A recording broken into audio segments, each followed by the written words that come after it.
ನಿಮ್ಮ ಭಕ್ತಿಯಿಂದ ನಮ್ಮ ಅಣ್ಣನಿಗೆ ಏನು ಕೊಡಬೇಕು ಕೊಡ್ರು.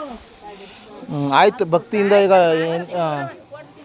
ನನ್ನ ಮಕ್ಕಳಿಗೆ ಹೇಳ್ತಾ ಇರೋದು ದುಡ್ಡು ದೂಪ ಇಲ್ಲ, ನನಗೆ ಏನಿಲ್ಲ ಅಂತ ಸಾಕಾರೆ ಅವಾಗ ಅವ್ರು ಏನು ಭಕ್ತಿಯಿಂದ 10 ಕೊಡ್ತಾರೋ, 5 ಕೊಡ್ತಾರೋ, 100 ಕೊಡ್ತಾರೋ, 20 ಕೊಡ್ತಾರೋ, ನಮ್ಮ ಅಣ್ಣನಿಗೆ ಕೊಟ್ಟು ಕಳಿಸಿದ್ರು. ಬಸವಣಿಗೆಗೆ ಕಾಣಿಕೆ ಹಾಕ್ಬಿಡಿ ಅಷ್ಟೇ. ಕಾಣಿಕೆ ಪಿನ್ನಲ್ಲಿ ಬಸಪ್ಪನಿಗೆ ಹಾಕ್ಬಿಡಿ. ಈಡ್ಗಾಯಿ ಒಂದು ಹಾಕ್ರಪ್ಪ.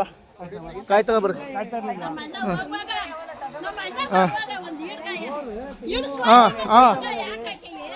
ಹೌದೌದು, ಇಳಿಸುವಾಗ ಒಂದು ಈಡ್ಗಾಯಿ ಹಾಕ್ಬೇಕಾಗಿತ್ತು. ಈಗಲೂ ಒಂದು ಹಾಕ್ತೀವಿರವ. ತಗೊಬನ್ನಿ.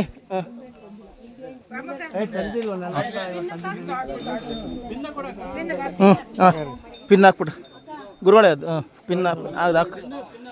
ಪಿನ್ ಕೊಡು. ಹಾಕಿ. ಹಾಕು ರಮ್ಯ.